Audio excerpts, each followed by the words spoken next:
In Singapore, ancient rivers have been transformed, and the wild have moved in and adapted. But not all is calm in the city's waterways. When Mother Nature unleashes her fury, will these river locals survive?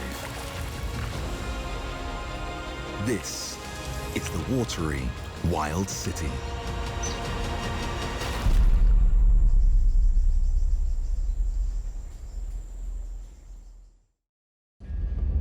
When COVID-19 forced Singapore to stay at home, it opened a door of opportunity. Home cooks began lighting up their kitchens like never before. All the time I spent cooking has been training me for this moment. Setting the stage for the world's greatest cooking competition. Here we go! From the hundreds who cooked for a place in the Masterchef kitchen, Time's up! Singapore's best home cooks are ready to shine. I love it. And with inspiration from an internet sensation, Uncle Roger! they'll boldly face the most grueling challenges. This is the worst service I've ever done in my life. Daring to take the heat from the fiercest chefs Bench needs to be clean. You don't work in a pigsty, eh? and drawing on every last ounce of courage in life-changing journeys. This is Michelin quality. To be the next MasterChef, you gotta be a fighter. You need that fire in your belly if you want to outlast and outcook everyone else in this competition. 1 minute to go!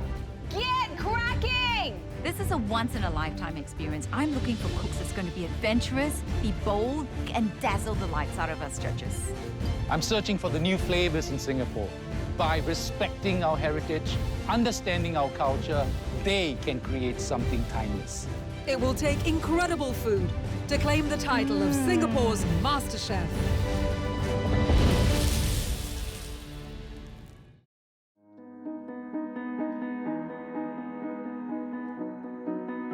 This building opened with a great fanfare, 18 November 1899. An enduring landmark in the center of one of the world's most modern cities. It's beautiful. Yeah. For those lucky enough to stay here, it's the epitome of elegance and service from a bygone era. It's my second home, and everybody here is my second family. 1, 2, 3. For the rest of us, it's a national time capsule. So this is 120 years old. Exactly. There's nowhere else quite like it. But the peace and tranquility of this timeless monument is about to be shattered. Raffles is undergoing an 18-month makeover. Wow! Careful the ceiling. Down, down, down. To transform a 19th century masterpiece into a 21st century wonder. This have to go. So give me a room far away from all the... Of course. This is an intimate portrait of a cherished institution in the middle of an extraordinary restoration. I have guests staying there next door.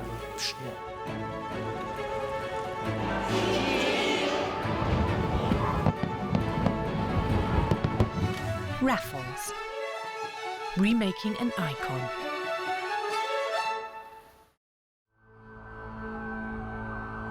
More than 38 million cases of COVID-19 have been confirmed worldwide. Authorities are still really trying to zero in on the starting point for this virus. COVID-19 is just the latest example of a deadly viral disease jumping from animals to people.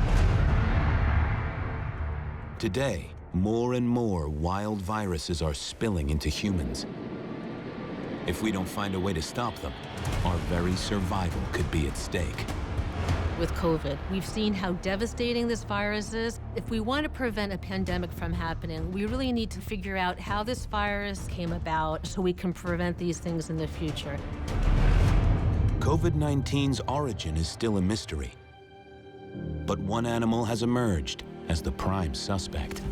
It's almost certain that it evolved in a bat.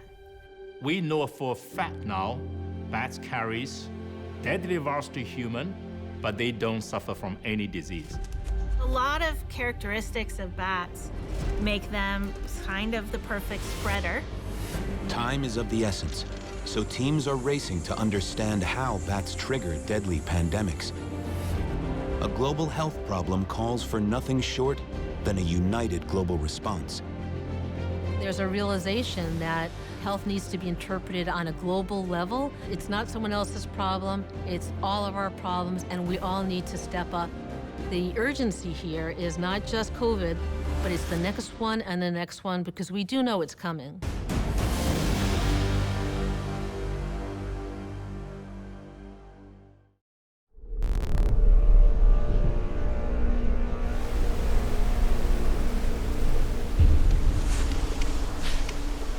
I'm literally running from rock to rock. I know I'm making seriously fast progress now. This is an absolutely huge jump. I've got no option but to make it.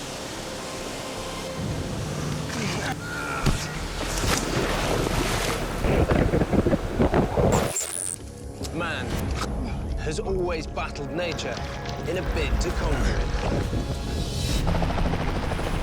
I'm explorer Ed Stafford, and I've put myself through extreme tests of endurance and isolation to become a survival expert.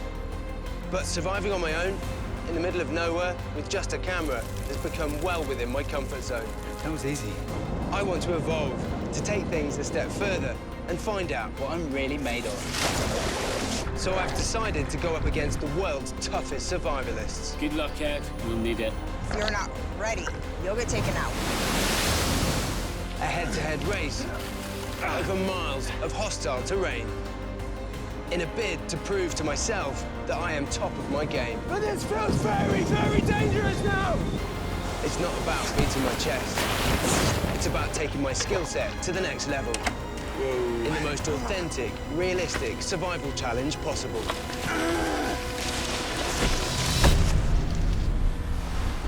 This time, I'm testing myself against military survival instructor John Hudson. At high altitude, in the monsoon-soaked peaks of the Indian Himalayas. I've been doing survival for over 20 years. I teach military survival instructors how to cope anywhere in the world, to not die, get rescued. By applying my military survival map to this environment, I'll get the win.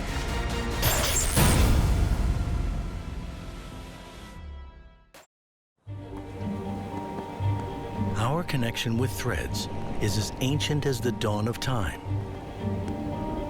When nearly 500,000 years ago, early man first began weaving. Today, it is one of the first things we touch, surrounding our bodies every day and every hour. Desire for its finest forms paved the iconic Silk Road. And the Industrial Revolution brought textiles as fashion to the common man. From the earliest times, textiles have been used as currency. They've been traded extensively along major trade routes. Textiles have transcended just clothing. But in this modern age, why does it matter that we continue this handmade tradition? It's something that was very precious to the people that went before me. I think I value what they worked hard to give us. 我觉得云锦，我有这个责任去推广它，去发扬它。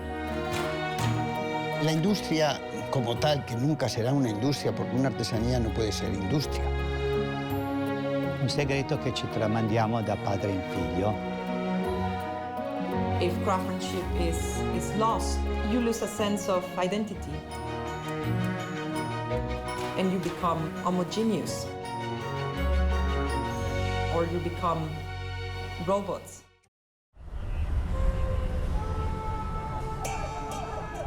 For millennia, the ancient Chinese calendar has been bejeweled with festivals. An annual cycle of celebration. Once seasonal markers for an agricultural society,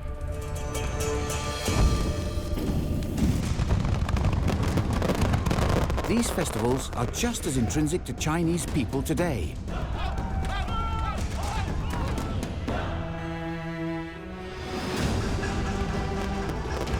By honoring ancestors,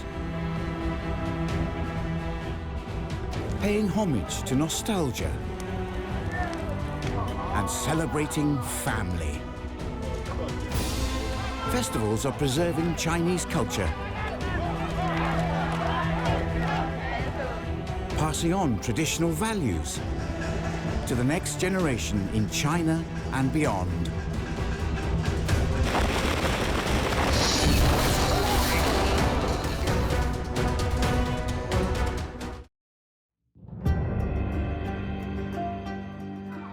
Just 70 years have transformed the face of a 5,000-year-old culture. Now, efforts in China may create a future where heritage and modernity flourish. 那我们也相信，通过给传统文化，的一点点的加一点点的创意，把这个文化的时代感表现得更好一点点。 How will China's reflections on memories, both recent and ancient, impact the future? 那我们主要的就是把这一部分重要的东西，让它变得更漂亮一点。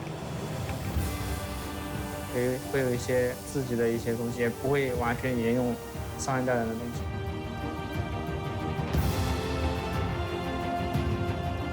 But why is this reflection on heritage taking on a new urgency?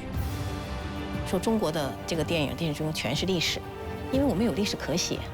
其实国家对这方面一直都是重视的，但是所有的文化想保留，一定是要在物质达到一定程度，一定是一个国家到了一定程度，它才能有时间去干这个，有精力或者有财力去干这个事情。They're very proud of their culture, but also I think it's a kind of very powerful mobilizer. How are today's Chinese redefining their legacy for the future to come? Why different from others? Only with this kind of deeper understanding of their own culture can they really tap their full potential.